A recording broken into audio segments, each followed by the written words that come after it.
How to unrestrict someone on Messenger. If any day any of you are a Messenger user and you have restricted someone on the Messenger and you'd like to unrestrict the person on the Messenger, but you do not know how to do that, just follow the following steps.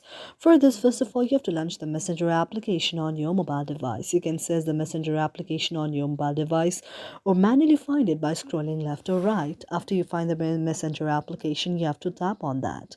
Now, after you find the very Messenger application, you have to go to the three dots on the very top. After you go to the three lines on the very top, you can see an interface like this.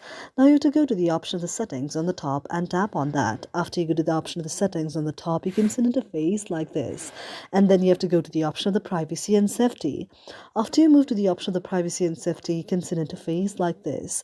Now you have to tap on the option of the restricted accounts. After you tap on the option of the restricted accounts, you can see the account that you have restricted. Now in order to unrestrict the person, you can just directly go and unrestrict the person or tap on the person once again like this, and then go to the I option there and then go to the option of the unrestrict.